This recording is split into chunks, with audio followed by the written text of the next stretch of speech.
trading has emerged out of this milieu as probably the most charismatic of the ecological services, and definitely the most developed in terms of renting an ecological service and being a part of the bioeconomy.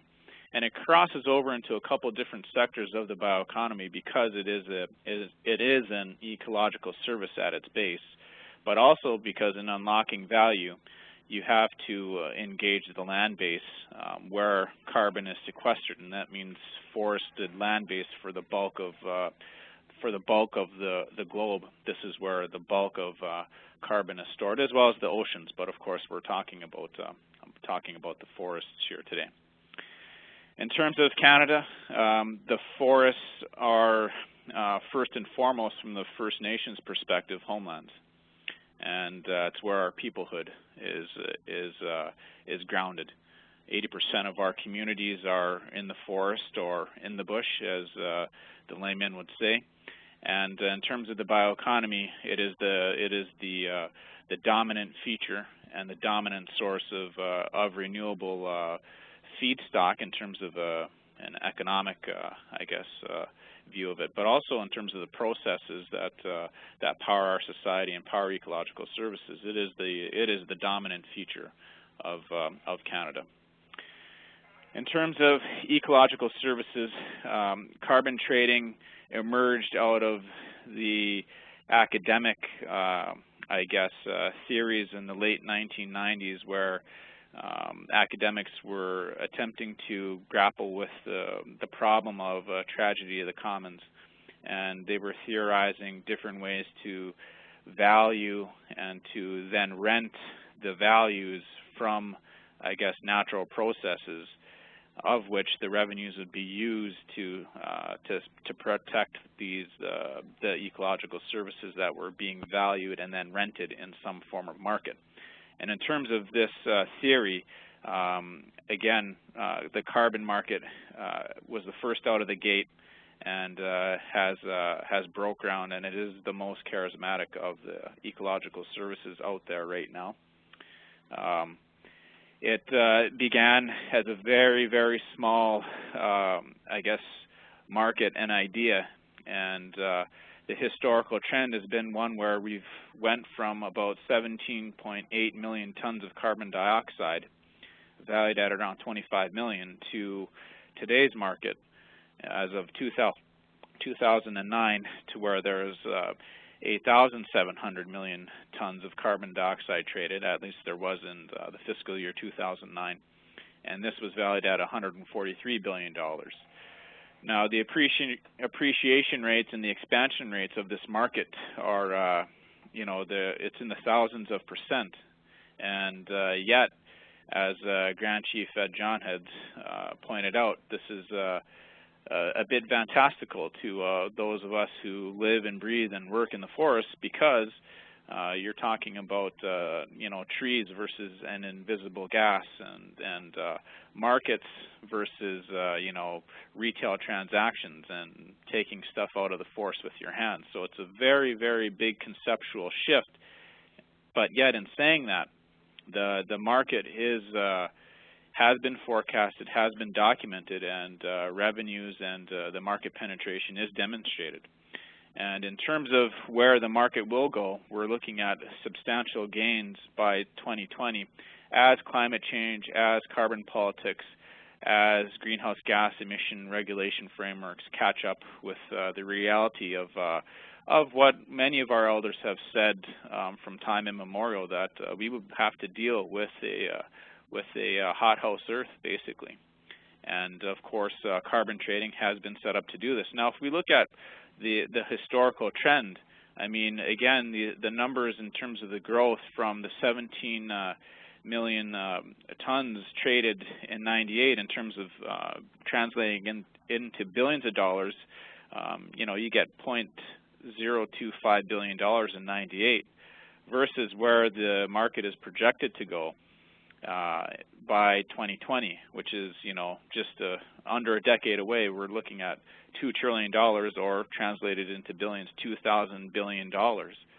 And you can see the market size expansion And the numbers, again, are exponential and astronomical, and very hard to conceptualize for most people. And that would go for myself as well, looking at the technicalities of these.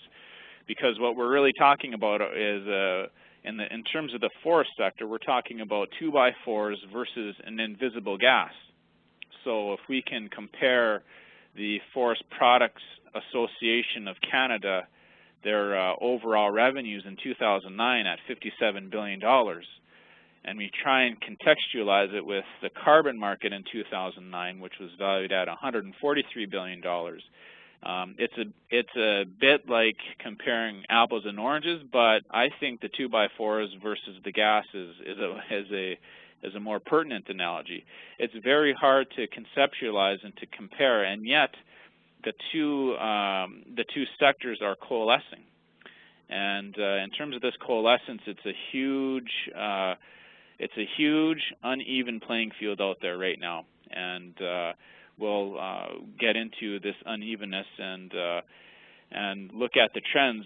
And just getting in deeper into the trends, we should state that, again, it's our position that in looking at the long-term trends of this carbon market, that we have a situation time and again where short-term politics are obscuring long-term trends.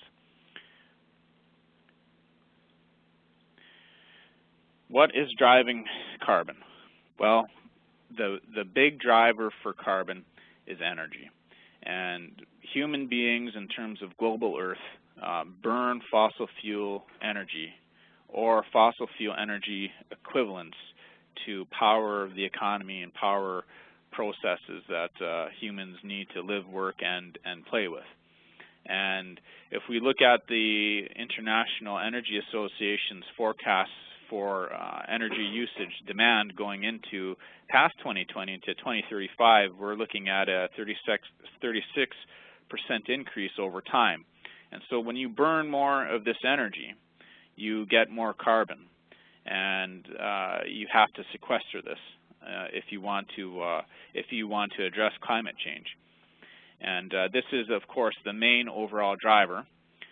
In terms of where this energy production is occurring, we take, of course, hydrocarbons out of the ground, but we are also producing it in the forests and in plantations all over the productive land base on Earth. Wherever there's a productive land base, you are getting biomass by our energy products. And this is producing a situation where there's competition for agriculture and farming versus mining versus chemical production versus biomass.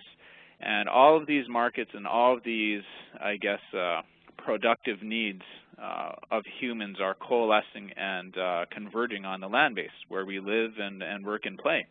And forests, in terms of carbon, is ground zero. This is where the action is at and will increasingly be at into the future.